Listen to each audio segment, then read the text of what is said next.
ప్రభునందు ప్రియులైన మీకందరికీ యేసుక్రీస్తు ప్రభువారి నామంలో శుభవందనాలు తెలియజేస్తూ ఉన్నాం. దైవజనులు బ్రదర్ భక్త సింగ్ గారి పరిచర్యలో నుండి అలసిన వాణిని ఓరడించు మాటలు.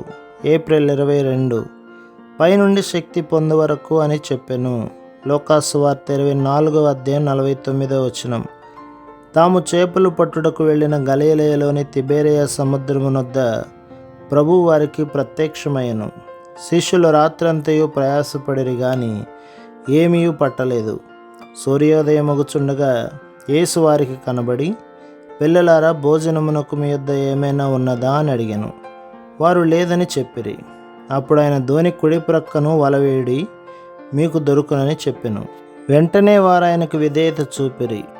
చేపలు విస్తారముగా పడినందున వారు వల లాగలేకపోయిరి. అది 153 గొప్ప చేపలతో నిండి ఉండెను. అయినను వల పెగలలేదు. యోహాను సువార్త 21:12. ఈ అద్భుతము ద్వారా ప్రభు తన శిష్యులకు తన సేవలో సమృద్ధిగా ఫలవంతమగు పరిచర్య యొక్క రహస్యమును తెలియజేసెను. మనలో చాలామంది ఎంతో ప్రయాసపడదుము కానీ ఫలమును చూడలేము. మనము మన స్వంత ఆసక్తి మీద, జ్ఞానం మీద అధికముగా ఆధారపడదుము. మనము సామాన్య విషయములలో కూడా దేవుని ప్రణాళికను తెలుసుకుని రహస్యమును ఎరిగి ఉన్న ఎడల దేవుడే వచ్చి మన ప్రయాసను ఫలవంతంగా చేయుటను కనుగొందుము.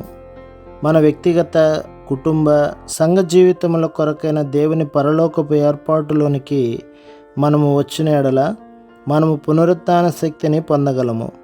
అదే సమయంలో చేపలు ఏ విధముగా యేసు ప్రభు వలలోనికి వెళ్ళమని ఆజ్ఞాపించగానే అవి ఏమాత్రం పోరాటం లేకుండా విధేయత చూపినవో, అట్లే మనము కూడా ఆయన ఆజ్ఞకు లోబడి ఆయన అడిగిన దానిని చేసి మన నుండి ఆయన కోరిన దానిని ఇవ్వవలెనని తన శిష్యులకు నేర్పించెను. సృష్టికర్త యొక్క స్వరమును వినగానే ఆ గొప్ప చేపలు ఎటువంటి పోరాటం లేకుండా ఎంత క్రమమైన పద్ధతిలో ఆ వలలోనికి వచ్చినవి. అదే విధముగా మనము కూడా ఆయన సేవలో ఎటువంటి అసూయలు, పోరాటములు లేకుండా మనలను మనము ఆయన అధికారము క్రిందకి తెచ్చుకొనవలెను. శిష్యులు దరికి రాగానే అక్కడ నిప్పులను, వాటి మీద ఉంచబడిన చేపలను, రొట్టెయు కనబడెను. యోహాను సువార్త 21:9. వారు తనకు విధేయత చూపుటచే వారి అవసరతల కొరకైన ఏర్పాట్లన్నీ ఆయన చేయుటను ప్రభువు వారికి చూపించెను. అది మనకు కూడా వర్తించును. వారిని వెచ్చగా నుంచుటకు, ఆయన వాటిని సిద్ధము చేయుటకు ఏ ప్రేమను కనపరిచినో ఆ ప్రేమను నిప్పు తెలియజేయుచున్నది.